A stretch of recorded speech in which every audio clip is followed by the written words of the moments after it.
Bom, então, dando continuidade ao tema de gestão de pessoas, nós temos essa segunda parte da nossa aula que vocês vão ter agora a oportunidade de aprofundar as análises com uma outra ótica a respeito do tema. Este organograma, ele foi um trabalho desenvolvido no Hospital Federal dos Servidores com vistas à restauração das funções gratificadas que existiam no antigo IPASE, que era o nascedouro do Hospital Federal dos Servidores do Estado, o antigo Hospital dos Servidores do Estado. Ele era um hospital vinculado à Presidência da República na época em que o Rio de Janeiro era a capital do Brasil. E essas funções gratificadas, elas foram perdidas quando o hospital foi estadualizado na gestão do governo Leonel Brizola. Depois ele foi refederalizado e nessa ocasião a gente estava naquela pretensão de restaurar as funções gratificadas porque elas foram perdidas. E eu considero que, como vocês podem observar, que é um organograma bem abrangente e que contou com a participação e discussão por parte do corpo de funcionários, gerando aperfeiçoamento das análises, porque antes mesmo da elaboração do organograma, a equipe que eu gerenciei fez o regimento interno. Nós pegamos outros regimentos internos, fizemos toda a adaptação para a estrutura nossa do hospital, para depois a gente apresentar ao grupo de discussão toda a estrutura proposta e que contou com esse organograma. Isso foi motivo de grande discussão, a gente aproveitava as discussões para... As propostas eram votadas e acabava a gente fazendo o ajuste do regimento interno e do próprio organograma. Então foi uma discussão bem feita e que esse organograma serve de base para estruturas de maior ou menor porte. Seguindo ainda na análise do organograma, vocês podem observar que em cada setor ou serviço procuramos dar cobertura a todas as atividades administrativas e assistenciais. Configuramos a divisão de enfermagem, já em curso na ocasião, dada a importância numérica e funcional da categoria. A divisão administrativa, com sua extensa malha de atividades, nós tentamos e tivemos a pretensão de compor todas as atividades de apoio a pessoas e serviços. O Hospital dos Servidores do Estado tem a primazia de ter sido o primeiro hospital a estruturar o primeiro Programa Nacional de Residência Médica. Dada a sua importância como núcleo de aperfeiçoamento, aí está a robusta estrutura da Divisão de Ensino e Pesquisa, que ampliou a esfera de atuação para várias outras atividades e outros programas de residência, em enfermagem, em nutrição e outras atividades que hoje contam com programas de aperfeiçoamento.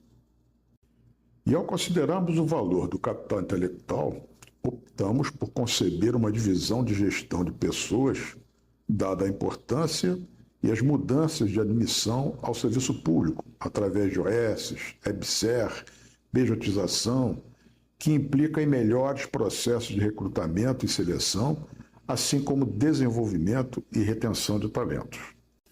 Com a multiplicidade de equipamentos cada vez mais sofisticados, existe toda a necessidade de provisionamento de carga elétrica, manutenção predial, hidráulica, controle de radiações ionizantes e não ionizantes, com a supervisão da SENEM e outros itens ligados à área da engenharia.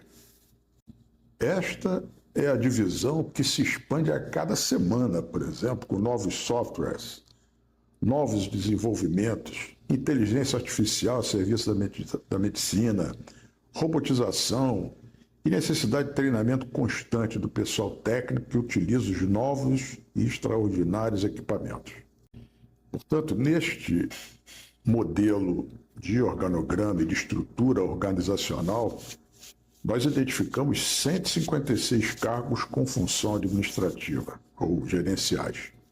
Então, é essencial que o gestor tenha em mente a capacidade de gerenciar habilidades, competências e formação de pessoas nesse contexto. E acho que a concessão de gratificação para quem exerce funções gerenciais, ela é um óbvio item que não tem sido configurado nas estruturas hoje do serviço público, especialmente no serviço público federal.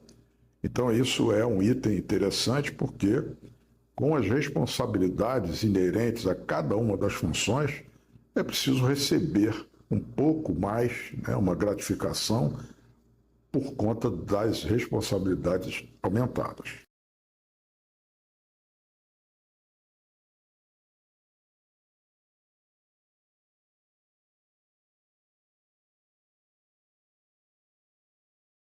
Interessante que quantos de nós temos opiniões sobre tantos assuntos, mas em se tratando de gestão, partimos do plano de ideias. Vendemos a ideia através da boa comunicação, precisamos ser criativos na venda da ideia até que ela se torne um pensamento estratégico. Neste contexto, entram os conceitos filosóficos e ou político-ideológicos para que o plano de produtividade atenda às demandas e expectativas do público-alvo e, internamente, gerenciamento e liderança, desempenho com métricas e o grande desafio que é o trabalho em grupo, que pode ter duas vertentes, impositivo, com regras espartanas, ou democrática, com adesão e compromisso dos colaboradores.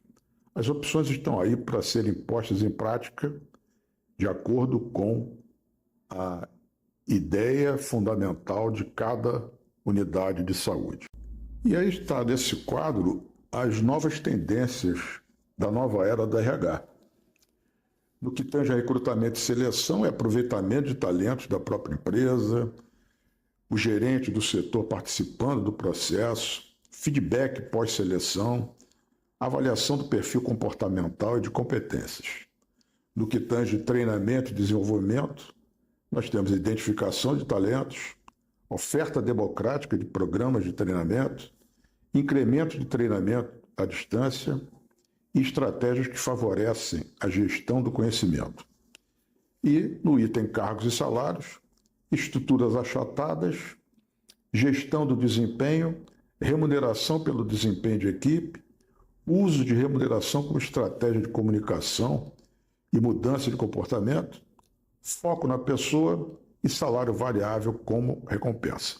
Esse é um desafio muito interessante porque é difícil estabelecer de forma justa como fazer a premiação. Eu sou partidário de que toda empresa deveria oferecer participação nos resultados. Isso seria interessante. E numa empresa de saúde, seja pública ou privada, é preciso ter isso adequadamente discutido nas lideranças setoriais para que, com os indicadores de desempenho de cada um dos setores apresentados no organograma, cumpridas as metas estabelecidas pela alta direção ou a direção estratégica da empresa ou da instituição de saúde, se cumpriu, tem direito à gratificação. Não cumpriu, não tem direito à gratificação. Essa seria uma forma menos injusta de se fazer a premiação ou recompensa para o desempenho melhor. Dentro desta nova era da RH, existem questões fundamentais. Quem são os funcionários da nossa empresa? A gente conhece bem as pessoas? Qual a forma de aproveitar potencial de pessoas? Estamos investindo nas pessoas certas? Quem precisa de treinamento? Há relação de competência e resultados? Qual o retorno do investimento em treinamento? Qual o plano de desenvolvimento da empresa? Que ferramentas utilizamos para identificar as necessidades? Quais são nossos indicadores de desempenho? Isso em cada setor, em cada divisão, dentro de uma estrutura hospitalar, por exemplo. Mas isso é válido para qualquer estrutura de saúde ou mesmo qualquer empresa. É preciso ter um exemplo prático. Vamos imaginar um profissional altamente desenvolvido de uma área estratégica do hospital e que ele se perde na dependência química, por exemplo, por psicotrópicos. E aí existe aquela fronteira entre o resgate e o abandono. Esse profissional deveria ser recuperado, ele ser licenciado para que fosse numa clínica de reabilitação, ou deixar ele ao seu destino ou o destino que ele escolheu. Essa é uma decisão que envolve competência, envolve humanidade, sensibilidade dos gestores. Esse é um exemplo que esses desdobramentos podem ser feitos de várias formas, pessoas que estão com problemas na família, pessoas inválidas em casa, filhos com alterações comportamentais ou com doenças psiquiátricas. Isso tudo está no conhecimento e na necessidade de saber quem são os nossos funcionários, nossos colaboradores. Especificamente no item das competências, devemos considerar que competências seriam um repertório de comportamentos e capacitações que algumas pessoas ou organizações dominam melhor que outras, tornando-as eficazes em determinada situação.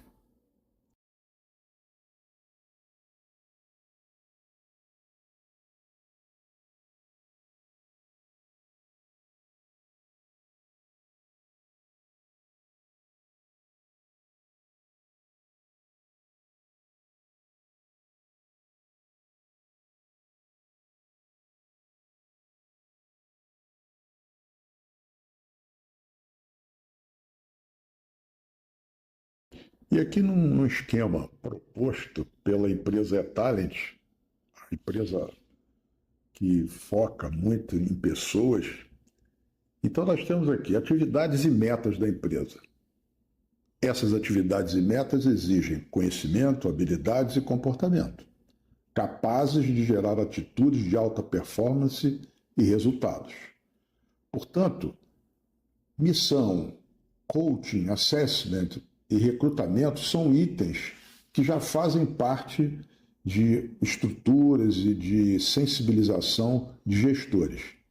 Mas é preciso enfatizar que a competência depende da junção de conhecimento, habilidades e comportamento. Entra nesse contexto a inteligência emocional. Então, reforçando que na era das competências e talentos, o fundamental é a retenção de talentos. Porque esse é o problema das empresas. Você investe num funcionário e o funcionário ele é seduzido por uma outra empresa oferecendo salários melhores, vantagens, e obviamente esse é o grande desafio do gestor. Vamos treinar ou não vamos treinar? Porque aí a gente está dando o talento para o concorrente. Eu sou partidário de que sempre o treinamento é necessário. Você tem que fazer o máximo possível para a retenção de talentos. O salário é um fator importante? Claro que é. Mas eu acho que o funcionário que tem orgulho de trabalhar na empresa, veste a camisa, gosta de ostentar a logomarca do seu jaleco, por exemplo, esse muitas vezes fica mantido com a competência e assim por diante.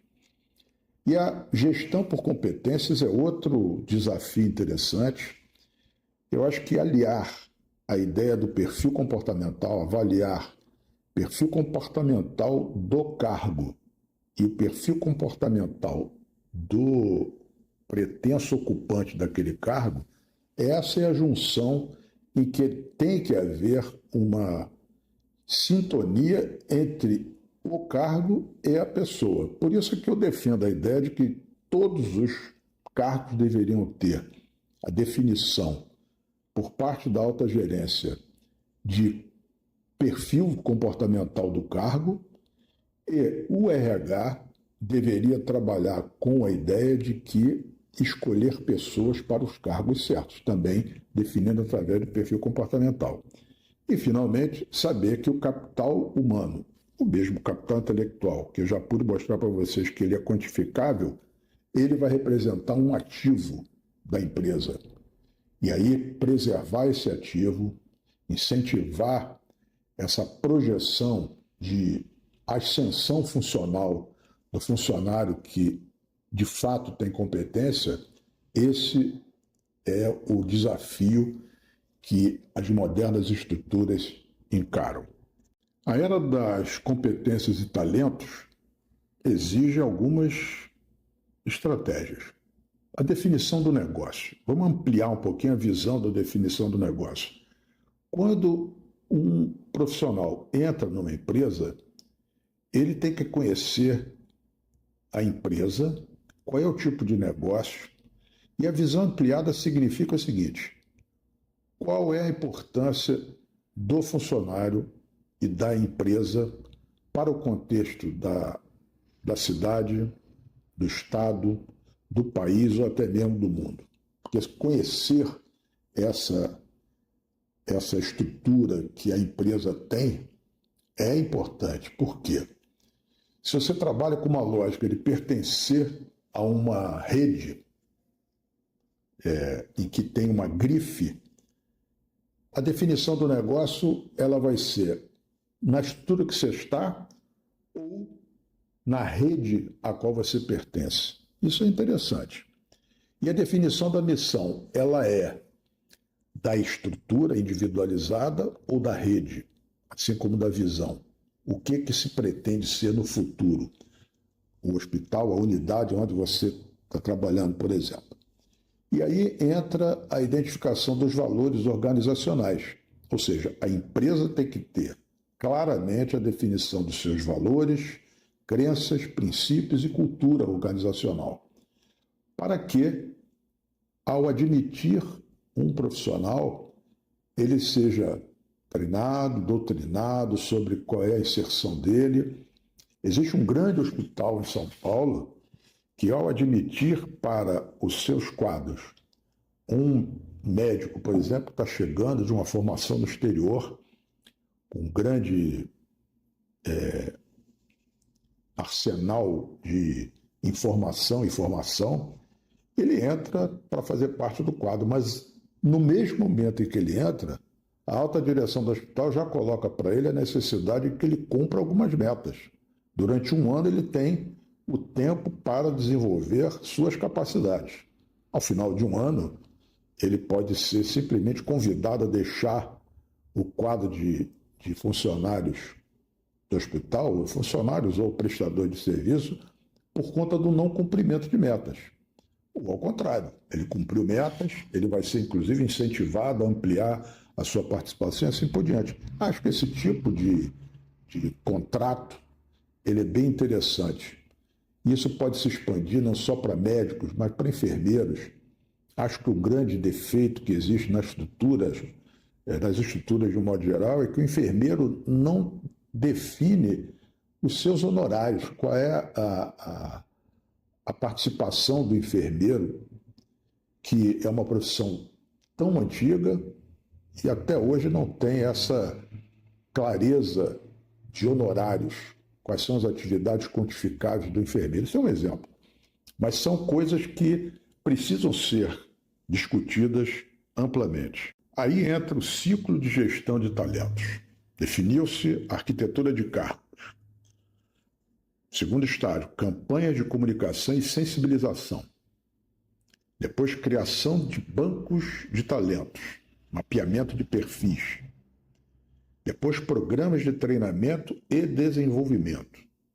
E depois, gestão de desempenho.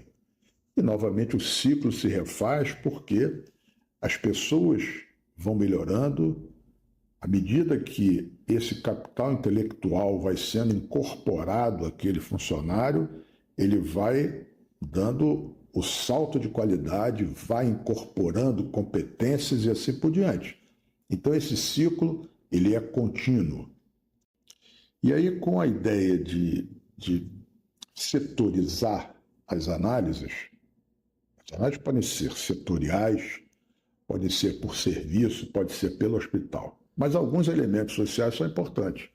Valores e princípios do grupo, crenças do grupo, práticas de consenso, práticas de negociação, articulação política, no melhor dos sentidos, mediação, cooperação e competição, trabalho em equipe, práticas de liderança, uso adequado do poder, tratamento de conflitos, solidez das tradições, porque isso é importante, manter essa cultura, tradições, essas coisas de perpetuação da imagem projetada pela instituição.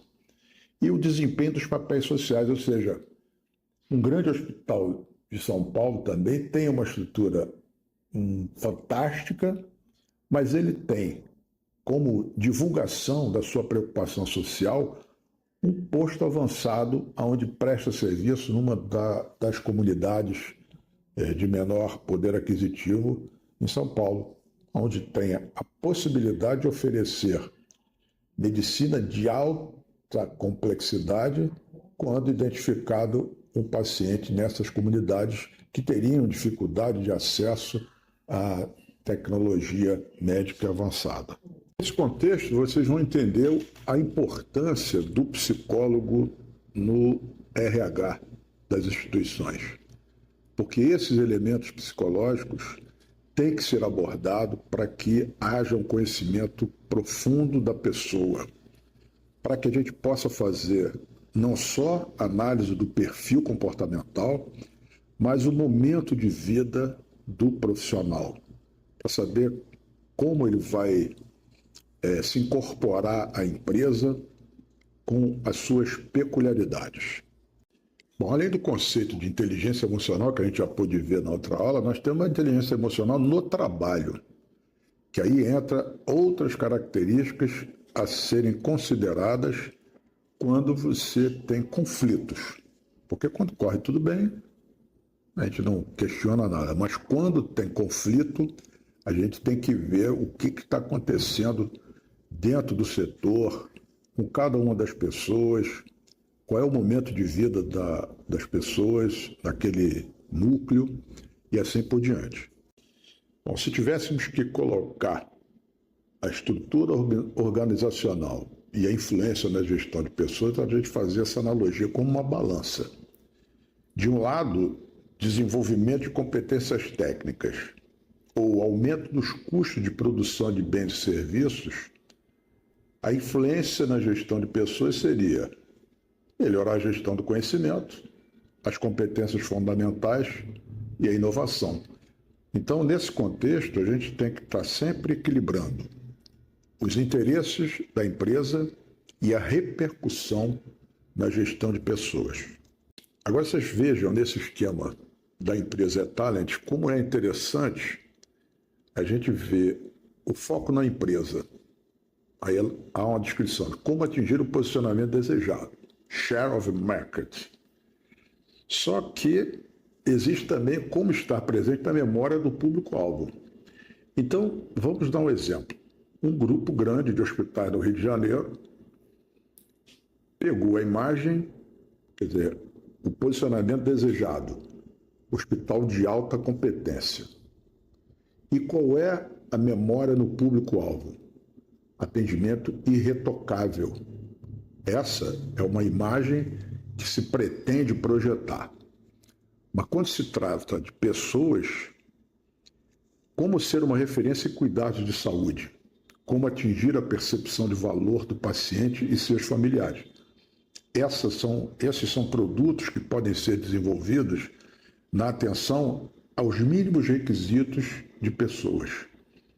Porque quando a gente prioriza pessoas, cuidar de pessoas, a gente inclui o cuidar de familiares ou acompanhantes. Quando a gente prioriza esses cuidados, a gente cria uma marca diferenciada. E além disso, nós temos o suporte, os chamados suportes essenciais, que são todos os processos internos, controle de qualidade, tudo isso muito bem consolidado com os funcionários. O suporte das necessidades básicas, que são os conhecimentos técnicos e habilidades da área, e os suportes terceirizáveis, que são os serviços de suporte à atividade de fim.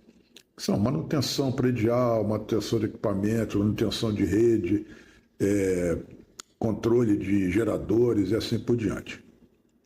E importante dar um pouquinho de destaque na metodologia DISC.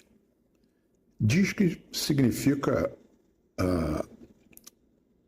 D de dominância, I de influência, S de stability, que é estabilidade em português, e C de conformidade. A empresa eTalent é uma das várias empresas que utiliza essa metodologia como um produto. E significa que, uma vez analisada, a pessoa ela pode recorrer à empresa eTalent, por exemplo, pela internet, e fazer a sua própria avaliação. Eu até achava recomendável que isso pudesse ser feito no ensino médio, para que os jovens pudessem até definir a opção de profissão no futuro com base no seu perfil comportamental.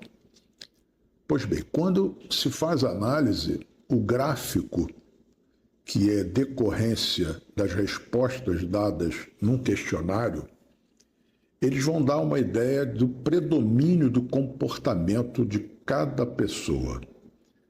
Se o D for o que tem mais pontuação na análise das respostas, é que a pessoa é uma pessoa dominante, aquela que cumpre tarefas, doa quem doer, agrade ou não, ele vai cumprir a meta. O I de influência, um exemplo é o político, aquele que seduz multidões, leva pessoas para fazer coisas fantásticas. Esse é o I de influente. O S de stability, ou estabilidade, é o sujeito que gosta de trabalhar em ambiente controlado. E um exemplo prático é o relojoeiro, que quando está lá focado no seu trabalho, pode chover canivete que ele não tira o olho lá do relógio que ele está consertando, né? Por exemplo. E o C de conformidade é aquele sujeito que trabalha com regulamento e leis. Então, o influente, às vezes, influencia um grupo de pessoas a respeito de uma meta espetacular, que parece uma coisa muito maravilhosa. Aí o sujeito da conformidade está de acordo com a lei número tal, artigo tal, isso não vai poder ser feito assim assado. Então, esses são exemplos simples e objetivos do que é a metodologia DISC. A recomendação é que ela serve para avaliar as pessoas, mas ela também é interessante para que a alta gerência das instituições opte por desenhar a característica desejável para cada um dos cargos. Porque basta a gente imaginar, se tem pessoas com perfil que é muito próximo do perfil comportamental do cargo, obviamente terá chance maior de ser colocado naquela posição. Isso é bem interessante porque não é incomum, se não houver essa preocupação de pessoas certas nos lugares certos, de encontrarmos pessoas infelizes, pessoas que não estão bem no trabalho, e isso acaba influenciando a sua vida pessoal, porque não está bem colocada na função que está exercendo. Então, essa metodologia, ela não é perfeita, mas ela aproxima muito e ajuda muito a colocar as pessoas nos seus locais adequados para o bom desempenho. Essa imagem ilustra bem o que se espera de cada profissional que almeja a ascensão dentro de uma empresa. E é preciso conhecer os conteúdos para desenvolvimento pessoal. Não é nem na parte técnica, mas no desenvolvimento pessoal. Pessoas que estão trabalhando para melhorar como pessoas, inseridos dentro de uma estrutura que se preocupa com esse desenvolvimento pessoal. Isto é essencial para o contexto atual das empresas de saúde.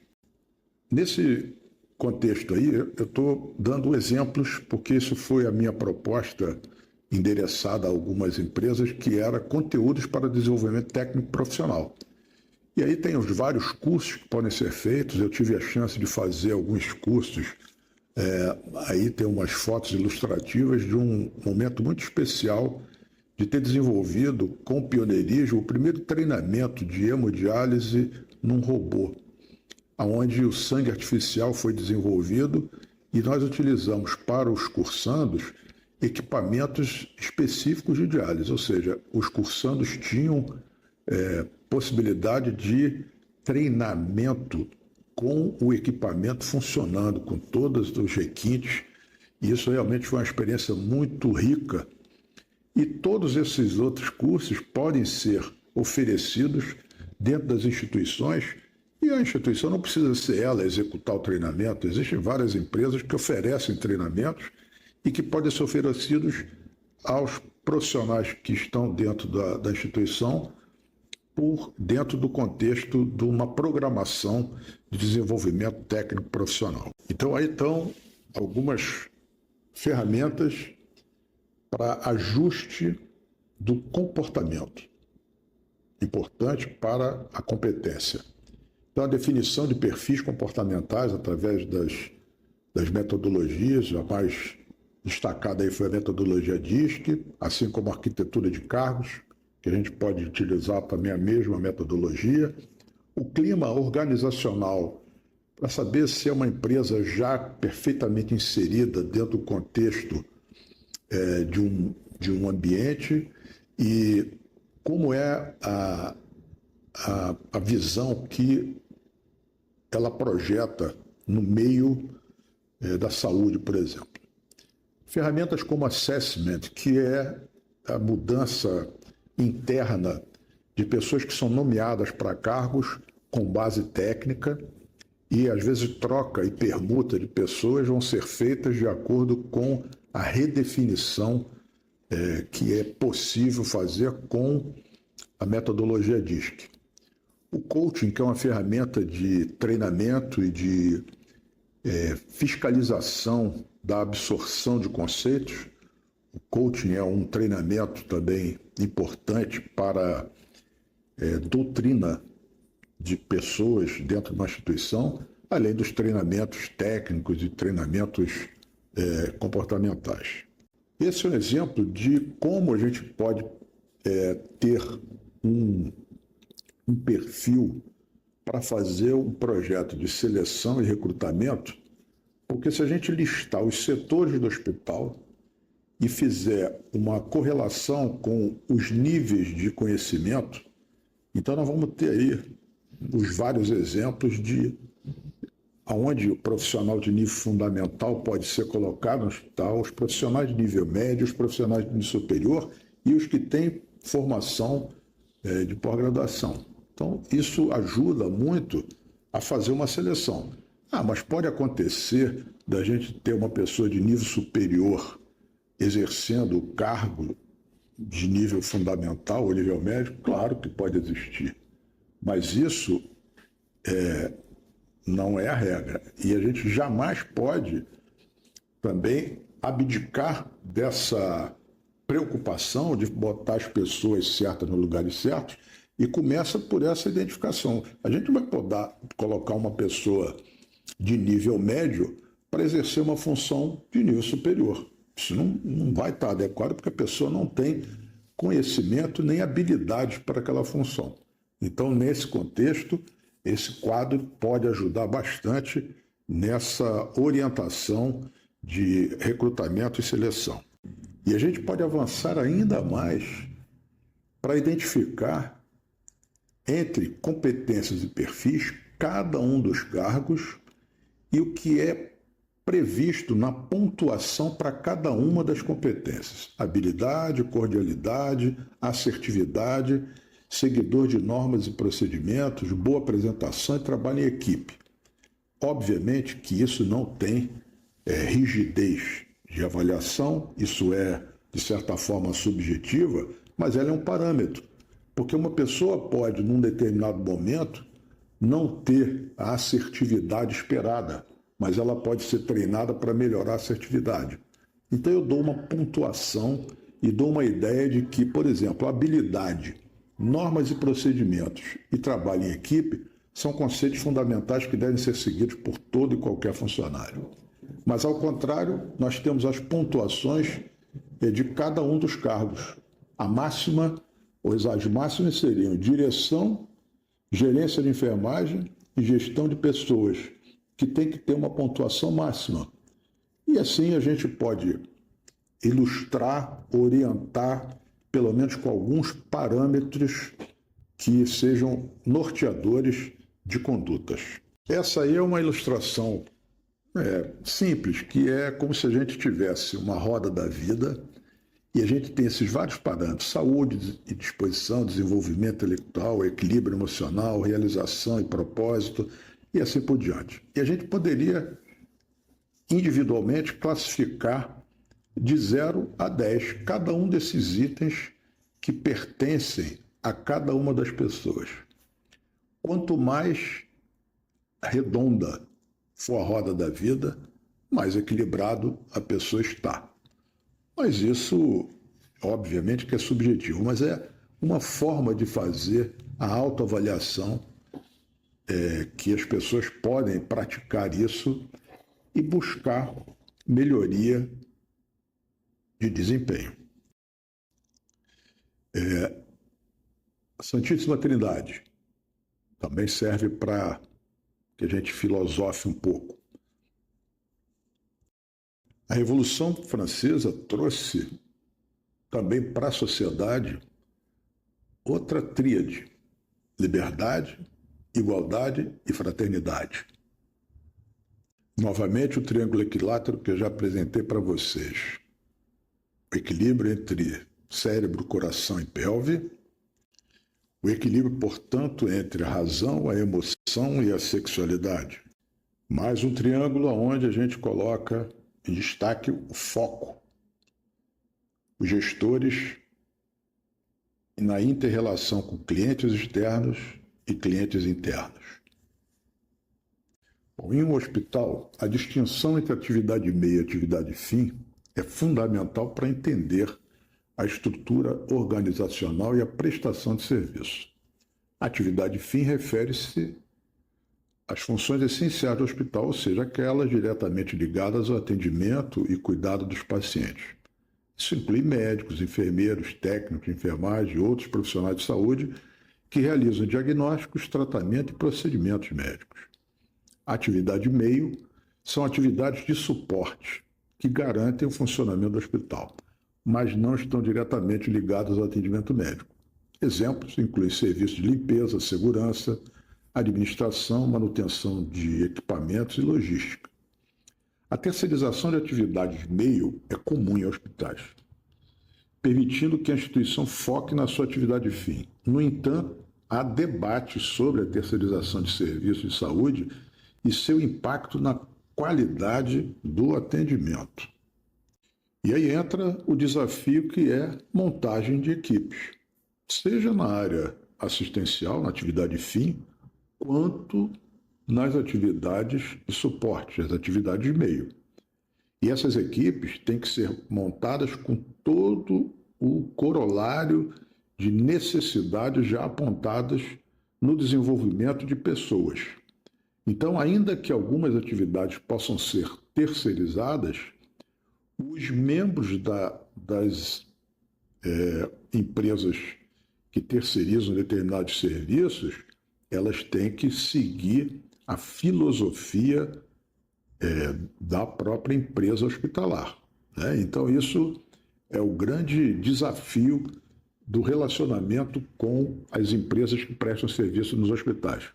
Mas as equipes têm que estar enquadradas dentro dos princípios e valores da empresa de saúde, né? Nesse esquema, a gente deve entender como a empresa de saúde vai entender a participação de cada uma das atividades fim e atividade meio. Alguns anos atrás, a atividade meio, as atividades administrativas e de apoio, elas representavam no contexto, em número de funcionários, mais ou menos 20% do total de profissionais que trabalhavam dentro do hospital. Hoje em dia, com a necessidade de prestar um serviço cada vez mais exigido em termos de qualidade, que são gerenciamento de rejeito, gerenciamento de limpeza hospitalar, manutenção predial, manutenção, isso tudo já aumentou bastante. E hoje vamos ter uma ideia assim, linhas gerais, em torno de 30% a 40% dos profissionais que circulam dentro do hospital pertencem à atividade meio. Mas o importante é lembrar que a atividade fim gera receita e a atividade meio reduz custo. Ok? Isso é importante ter isso como uma regra bastante pétrea mesmo. Não tem como ser diferente. Quem gera receita é a atividade fim, mas quem reduz custo é a atividade meio. Ok? Aqui eu dou uma rápida pincelada só para vocês terem uma noção de como as receitas são geradas e as despesas são enquadradas em cada uma das rubricas de receita, entre a área privada e a área pública. Então a gente tem que começar a entender como é que funciona essa parte de geração de receita e como isso é um pouco diferente na área privada e na área pública. A área privada, inclusive, vem se aperfeiçoando com tabelas cada vez mais aperfeiçoadas para criar mecanismos de empacotamento das receitas, né? Então, a gente vai desdobrar isso em aulas específicas, mas é só para vocês terem uma noção. As receitas privadas e as receitas do SUS nas extremidades. E todas as despesas elencadas que podem até ser ampliadas se a gente considerar outras malhas de impostos e assim por diante. Mas isso é só para vocês já terem uma noção de quanto é importante a gente dar destaque às atividades meio também, porque são elas que controlam muitas dessas atividades, por exemplo, na parte de faturamento. Então, o faturamento ele tem que traduzir a excelência da atividade fim, ok? Então, isso aí é só para vocês terem uma noção. E, finalmente, nós temos que ter o conceito de equipe.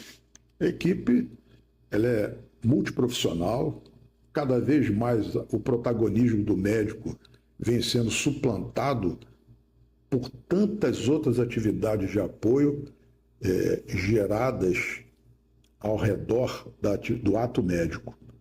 E isso tem sido muito benéfico porque induz uma maior discussão de condutas e procedimentos dentro de uma equipe, priorizando os protocolos que podem ser discutidos amplamente pelas equipes, para que todos trabalhem com o mesmo princípio, com o mesmo afinco, seguindo protocolos que são devidamente identificados através dos chamados procedimentos operacionais padrão, os POPs.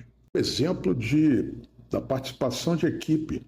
Esse é um exemplo típico, uma cirurgia de grande porte, onde nós temos um técnico sentado ali, a equipe cirúrgica, paciente com tórax aberto, com o coração parado, porque é uma cirurgia cardíaca, e esse equipamento aí é a circulação extracorpórea, o coração-pulmão artificial. E esse técnico tem uma importância capital nesse contexto aí, o cirurgião, o instrumentador, o anestesista, todos participando de um mesmo ato e cada um com a sua importância. Esse é um exemplo bastante ilustrativo. Aqui um outro exemplo de atividade multiprofissional, um centro de hemodiálise, onde a infraestrutura é garantida por tratamento de água, manutenção de equipamentos, adequação dos itens de consumo. Os técnicos têm que estar muito bem treinados para efetuar o seu serviço com excelência, supervisionados por enfermeiros e médicos durante turnos de tratamento dos pacientes renais crônicos. Outro trabalho essencial, o centro de esterilização, importância capital na limpeza, higienização e esterilização de vários instrumentais que são utilizados em vários setores do hospital. Então imagine que esse trabalho silencioso, que não aparece, é um trabalho fundamental para que não exista o grande drama que é a infecção hospitalar. Esse setor, importância inquestionável. Outro item, trabalho de equipe, que é higienização de centro cirúrgico, por exemplo. Aí, por exemplo, dizer higienização de superfícies, outro ato essencial dentro de uma estrutura que vulnerabiliza os pacientes porque eles estão sendo submetidos a uma invasão do seu corpo. E se a gente não tiver um ambiente estéril e limpo, o risco de infecções aumenta. Essa é uma imagem de um centro de terapia intensiva que adota práticas bem interessantes de leitos em fila, né? Com janelas, com a possibilidade de aeração ambiental e que os pacientes com algum grau de lucidez possam identificar dias e noites. Mas são ambientes onde pacientes muitas vezes internam em pós-operatório de cirurgias contaminadas, então é um ambiente sujeito a ter bactérias residentes e bactérias multiresistentes nesse ambiente, né?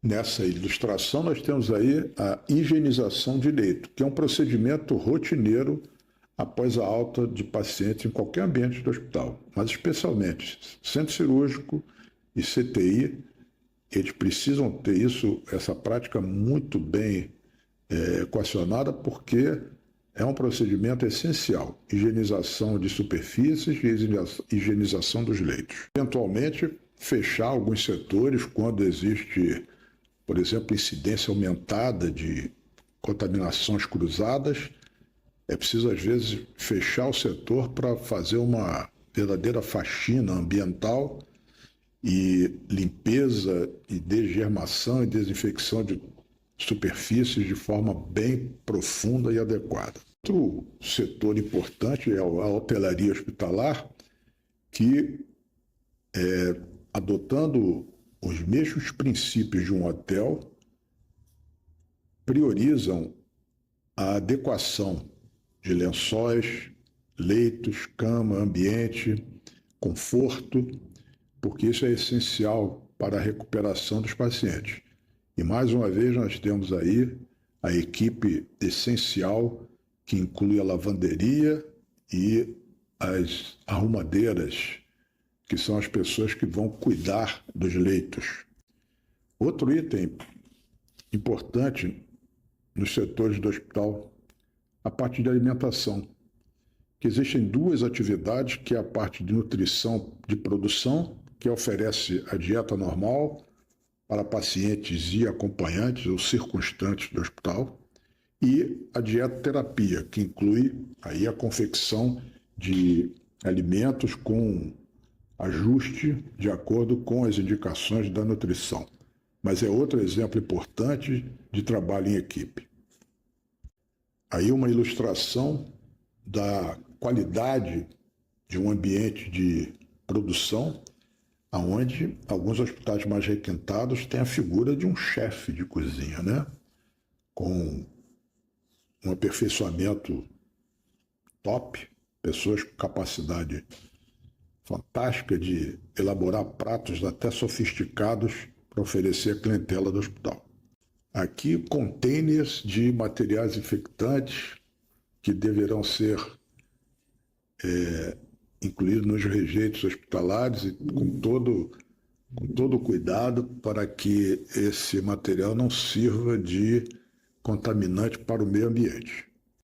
Campanhas que devem ser sempre reeditadas, uma delas a mais simples, que é higienize suas mãos. Todo e qualquer profissional que trabalhe no ambiente hospitalar e mesmo em instituições menores, como postos de saúde, policlínicas, tem que ter esse hábito, porque a mão continua sendo um grande veículo de transmissão de infecção cruzada. Ainda dentro do conceito de equipe, nós temos aí o pessoal da segurança, que exerce o papel de segurança patrimonial e segurança pessoal. São pessoas com devido treinamento para uma postura adequada para o ambiente hospitalar e que são importantes, sobretudo no contexto social em que vivemos, em que a gente, como instituição hospitalar, está com portas abertas para atender até mesmo comportamentos agressivos de pacientes com alterações psiquiátricas e tal, e essa equipe é uma equipe que pode ajudar no suporte a essas situações, além de outras, de bloquear acesso de pessoas não devidamente identificadas. Mais um item de segurança, que é a parte de laboratório, manuseio de líquidos biológicos, que deve ter todo um treinamento, além da capacidade de fazer com total competência a execução dos exames laboratoriais, assim como outros exames, raio-x, laboratório específico de virologias e outros, que tem que ter um adequado comportamento e habilidades e competências nas suas atividades para que não haja riscos pessoais e ambientais. Para finalizar, a gente pode criar assim algumas sugestões para a melhoria de clima organizacional. Entre eles, comemoração dos aniversariantes do mês. Quem não gosta de ter o dia do seu aniversário reconhecido pela instituição e recebendo até alguns brindes e presentes em reconhecimento à importância da pessoa para a instituição? Outra coisa que eu acho interessante é a criação da cerimônia de aposentadoria. Funcionários, às vezes, que se dedicaram a uma instituição por anos de sua vida, ao serem aposentados, têm que ter esse reconhecimento e fazer uma cerimônia festiva para que a pessoa, ao se retirar por aposentadoria, tenha o reconhecimento da instituição, do grande valor do seu trabalho. A outra é criar a festa de aniversário das unidades de saúde. Toda ela deve sempre comemorar e trazer os profissionais para uma cerimônia festiva e tal. A outra é criar o projeto Mais Saúde para funcionários, porque a gente tem que saber cuidar de quem cuida. Outro item essencial, criar um suporte como se fosse um item adicional, que é a creche para os filhos dos funcionários, porque isso melhora a condição de vida da pessoa, principalmente na primeira infância, e que mães jovens ou pais jovens, tendo esse apoio de uma creche para os seus filhos nas proximidades do seu trabalho, tornaria esse clima organizacional e o vínculo afetivo e emocional com a instituição bastante fortalecido. E por que essas formalidades ajudam? Porque o cliente interno, os funcionários, ele espera que os seus esforços tenham o reconhecimento da população e da gestão e sejam valorizados por meio de melhorias contínuas das condições de trabalho e das formas de capacitação, além do suporte já colocado. Especificamente na área de Maricá, essa seria uma proposta interessante, que seria o Prêmio Inovar de Maricá, que significa, anualmente, premiar pessoas que tiveram iniciativas inovadoras na área da saúde.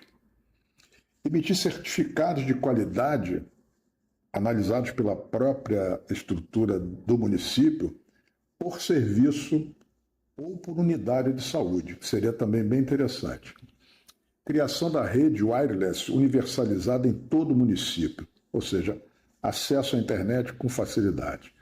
Prontuário eletrônico com interface com equipamentos de laboratório de imagem, para que isso seja transmitido online, imagens que já têm algumas situações de emergência que já fazem, mas seria interessante que até mesmo o laboratório disponibilizasse online a realização dos exames. E associado a isso, para que todo ambiente de saúde tivesse estacionamento para funcionários e clientes, vestiário para funcionários e programa de cuidados paliativos e domiciliar. Maricá já tem um projeto interessante, que é Melhor em Casa, e cuidados paliativos tem que ser ampliado, porque a população que está vindo para Maricá é uma população muito de aposentados, e tudo isso acaba impactando na maior incidência de pacientes com doenças malignas ou doenças que exijam a paliação. A outra é criar o conceito de paixão pela atividade. Maricá pode ser um grande exemplo de excelência na assistência à saúde de toda a população. E aí, se a gente tivesse um endomarketing forte, ou seja, vamos colocar as pessoas com orgulho de ser pertencente à área da saúde, uniformes em que a gente faria um concurso com alguma confecção e as pessoas desfilariam num evento assim bastante festivo com os diferentes modelos de uniformes para os profissionais de saúde, que poderiam até ter cores diferentes para identificar as diferentes categorias, que seria interessante fazer um concurso desse tipo para uma empresa que se propusesse a fazer esses uniformes. A outra é a criação da Revista da Saúde de Maricá, ou seja, uma revista que dá destaque aos melhoramentos e qualificações da assistência. Outra é o projeto Funcionário Cuida de Funcionário, ou seja, dando prioridade aos profissionais de saúde no atendimento nas emergências e nos ambulatórios, e também produção acadêmica com publicações periódicas ou até mesmo criação do próprio periódico de Maricá, que seria muito interessante. E, finalmente, a gente poderia propor que as pesquisas na saúde, como programa de governo, seriam dar publicidade aos indicadores de desempenho de cada uma das unidades de saúde da nossa cidade. Além do que, poderíamos ter a discussão sobre orçamento participativo para que a população pudesse ter, através das suas lideranças, as suas necessidade e como a gente pode preencher essas necessidades. E a outra é lideranças e chefias eleitas, que é um procedimento complicado no ambiente político. Isso é difícil, mas seria interessante porque as pessoas poderiam ter mandatos de 1 ano, renováveis por mais 1 ano, porque quanto mais pessoas estivessem envolvidas na gestão e preparadas para a gestão, mais as ideias afloram e mais os aperfeiçoamentos acontecem. Isso são ideias e sugestões. Eu espero que vocês tenham tido uma visão bastante ampliada do que é gerenciar pessoas e como tem tantas nuances para a gente avaliar, para balancear os interesses da empresa da saúde, seja pública ou privada, ou os interesses coletivos ou individuais dos clientes internos. Então, isso é um equilíbrio necessário e o senso crítico proposto nessas apresentações de gestão de pessoas é para que a gente forje mais gestores e a curiosidade também do aprofundamento para aqueles que têm interesse especialmente na área de RH. Um abraço e até a próxima aula.